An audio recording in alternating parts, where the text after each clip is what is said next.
भगवान शंकर ने कहा, प्रिया प्रिय पार्वती, ये जो चिद्रूप अद्वितीय ब्रह्म है ये श्री कृष्ण के अंश से ही है। जो महाविष्णु है ये लिखा हुआ है, पढ़ना हो तो पढ़ लेना पद्म पुराण पाताल खंड में। नहीं कहने लगते हैं कि ये तो राधा उपासक ये और किसी को मानते ही नहीं है। नहीं मानते हैं, जानते हैं, पहचानते हैं, पर जहां से जो वर्णन हो रहा है, सर्वधारा प्रकट हो रही, भगवान व्यास देव जी के सब जितने अवतार हैं उनके सबके अवतारी परम पुरुषोत्तम पर ब्रह्म परमात्मा भगवान श्री कृष्ण है। भगवान श्री कृष्ण की आत्मा श्री लाडली जी। आप समझो जो लिखा है उसमें भी छाती का अनुभव आपका क्या है? आपने क्या उसमें डूबकर प्राप्त किया है? हम राधा किशोरी की पढ़ी केवल बातें नहीं कह रहे, हनुमान जी तो है नहीं। ऐसे छाती चीरा तुम्हें दिखा दिया कि श्यामा श्यामा मांस ही निकलेगा, कुछ नहीं दिखाई देगा, क्योंकि तुम्हारा मांस देखने वाले नेत्र है। अगर श्यामा श्याम देखने की कृपा कर दें आपके ऊपर कि आप देख लो तो बिना चीरे देख लोगे, पक्का समझ लो। क्रोध और आवेश में अंतर होता है, ध्यान रखना। क्रोध होता है जब अपनी इच्छा के प्रतिकूल कोई बात होती है, और आवेश होता है जब धर्म और इष्ट के प्रतिकूल। जैसे भगवान शंकराचार्य जी के पास एक भैरव उपासक आया और उसने कहा कि आप तो ब्रह्म स्वरूप हैं, शरीर में राग आपका है नहीं। बोले बिल्कुल नहीं। बोले आपकी गर्दन उतार करके मैं भैरव सिद्धि के लिए जब कपाल स्वाहा बोलूंगा तो मैं सिद्ध हो जाऊंगा, हमारा काम बन जाएगा, आपको तो शरीर से कोई मतलब नहीं। बोले अभी उतार लो।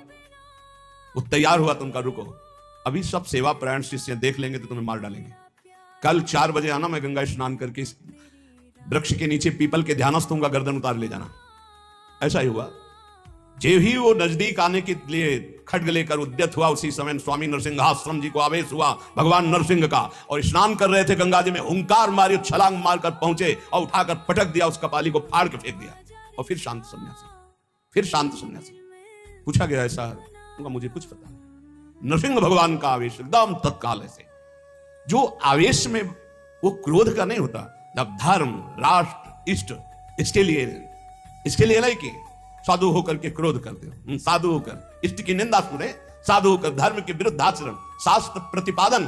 शास्त्र का स्वरूप क्या है? श्रद्धा, विश्वास, धर्म, इनकी स्थापना करना, इनकी भावनाओं को पुष्ट करके भगवत अनुराग में डुबोना। भगवत अनुराग में वाणी को बहुत ही संभाल करके, यहां समझना, इसलिए बोले भगवान शिव कह रहे हैं, केचिद वदंति तस्यांशम ब्रह्म चिद्रूप मद्वयम। उपनिषद में जिस ब्रह्म तत्व का वर्णन है वो इन बिहारी जी के एक अंश से है। तद्दशांशम महाविष्णु प्रवदंति मनीषिणः। मनीषी लोग जो शास्त्र के ज्ञाता जन हैं वो कहते हैं कि वृंदावन बिहारी श्री लालजू के 10 अंश से महाविष्णु का अवतार हुआ। तद्दशांशम महाविष्णु प्रवदंति मनीषिणः, ये पद्म पुराण पाताल खंड। और सनकादि योगीश्वर अपने हृदय में जिन भगवान श्री हरि का चिंतन करते हैं वो भी, ये जो गर्दन टेढ़ी किए हुए, अधरों पर बंसी विराजमान किए हुए, ललित त्रिभंगी अनंत कामदेवों को भी मूर्छित करने की सामर्थ्य रखने वाले वृंदावन बिहारी जी, जो तिरछी चितवन से मंद मुस्कान के द्वारा करोड़ों कामदेवों की सुंदरता को ह्रास उपहास लघु कर रहे हैं, ये जो अपने अधरों में बंसी की ध्वनि कर रहे हैं, जो मुरली की ध्वनि से हमारे हृदय को प्रेमानंद में डुबो रहे हैं, त्रिभुवन को विमोहित कर रहे हैं, इनकी महिमा अगाध और अपार है, हे पार्वती जी। ऐसा भगवान से। ये तो हम आह्लाद का वर्णन कर रहे हैं। इनकी एक संधिनी शक्ति है जो भूषण, शैया, आसन, सेवा की सामग्री सब रूप धारण करती है, धाम, कुंज, निकुंज। जब हमारे प्रभु मर्तलोक में अवतार धारण करते हैं तो अवतार की पूरी व्यवस्था, भूमि की व्यवस्था हो, सब चिदानंद भूमि, माता पिता परिकर, यही सब संधिनी शक्ति तैयार करती है। अवतार की कारणभूता ये संधिनी शक्ति है, ये क्षेत्रज्ञ शक्ति है, इनकी इच्छा शक्ति है, ये अंतर्गत माया शक्ति है, ये सतोगुण रजोगुण तमोमयी है, ये बहिरंगा शक्ति है, ये जगत की रचना करती है, ये अविद्या रूप है, ये जीव को बंधन में डालकर दुख भोगवाती है। भगवान की लीला शक्ति, भगवान की क्रिया से अनंत शक्तियों की स्वामी, जो इस 28 नामों को राधा जी के सुनता है उसके जितने दोष नष्ट हो जाते हैं। जो अव्रती है वो व्रतवान हो जाता है। जैसे वायु स्पर्श करती है तो गर्मी का दुख मिट जाता है। ऐसे ही जो 28 नामों का जाप करेगा तो सतोगुण, रजोगुण, तमोगुण, माया जनित बंधन का जो क्लेश है वो नष्ट हो जाएगा। अरे कुछ न याद हो, राधा राधा राधा पर्याप्त है। सबसे पहला है राधा राधा। आत्माराम शब्द भगवान श्री कृष्ण के ऊपर सार्थक इसीलिए हुआ, आत्मा तो राधिका तस्य तवैव रमणादशौ आत्माराम इति प्रोक्तो मुनिभिर गूढ़ वेद भी। हे देवी, श्री राधा जो श्री कृष्ण की आत्मा है, सबकी आत्मा श्री कृष्ण, इसलिए परमात्मा श्री कृष्ण, और परमात्मा श्री कृष्ण की आत्मा श्री राधा है। इसीलिए उनको राधा रमण कहते हैं, क्योंकि वो आत्मा राम है, अपनी आत्मा से रमण करते हैं। उनकी आत्मा कौन है? राधा जी है। रहस्य रस के मर्मज्ञ रसिक जन, इसीलिए श्री कृष्ण को आत्मा राम कहते हैं। भगवान की श्री यमुना जी कालिंदी जी आत्मा रामस्य कृष्ण से ध्रुव आत्मस्ति राधिका परिचय बताती है कि भगवान श्री कृष्ण को आत्मा राम क्यों कहते हैं, क्योंकि उनकी आत्मा निश्चित निश्चित ध्रुव सत्य श्री राधा जो है, श्री राधा श्री कृष्ण की आत्मा है। कैसे कोई आत्मा को अलग कर सकता है? जो इस रहस्य को जानता है वही इस रस का अधिकारी है। इसीलिए प्रेमी भक्त जनों ने प्रेम रस का आदर्श श्री राधा जी को माना है। श्री कृष्ण तो प्रेम रसास्वादी है, रसदात्री तो श्री प्यारी जो है, मांगत लाल लाड़िलो नागर प्रगट भई दिन दिन की चोरी। श्री कृष्ण को सर्वाविद आनंद समुद्र को आनंद प्रदान करने वाली श्री लाडली जो है, नित्य रासेश्वरी नित्य निकुंजेश्वरी श्री राधा किशोरी की प्रति जो जरा भी भेद बुद्धि करता है वो कभी भक्ति मार्ग में तो चल ही नहीं सकता, उसके चलने का अधिकार ही खो जाता है। और श्री कृष्ण की अर्चना करने का अधिकार कदापि नहीं।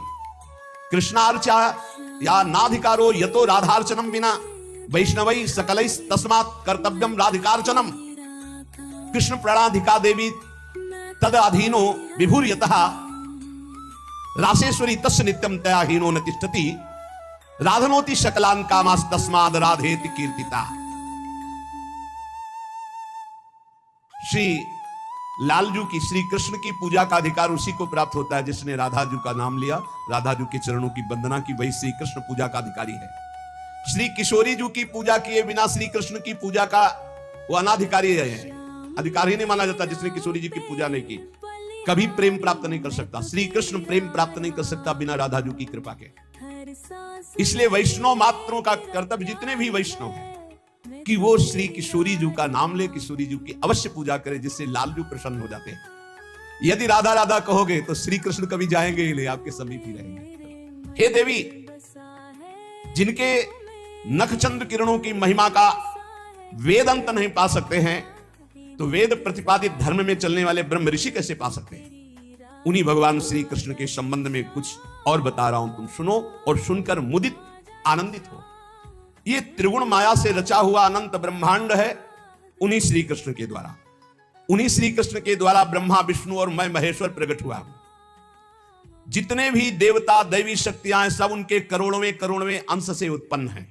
सृष्टि स्थिति और संहार की शक्ति युक्त से ब्रह्मादि देवता ये सब उन्हीं महान बिहारी जी के वैभव हैं, प्रभु के वैभव हैं, श्री कृष्ण के।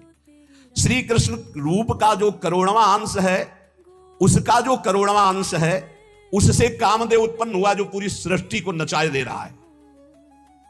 सोचो, श्री कृष्ण के करोड़वें अंश के एक अंश के करोड़वें अंश से कामदेव प्रकट होकर पूरी सृष्टि को नचाए दे रहा है। वो श्री कृष्ण कितने सुंदर हैं। वो ब्रह्मांड में स्थित होते हुए किसको नहीं मोहित कर सकते।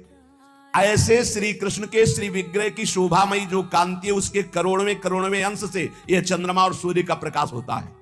ऐसे तो तेजोमय है वो, ऐसे सुंदर है कि करोड़वें अंश के एक अंश से करोड़वें अंश में कामदेव का प्रादुर्भाव हुआ। श्री कृष्ण के प्रकाश के करोड़वें अंश से एक सूर्य, ऐसे परमानंद में रसा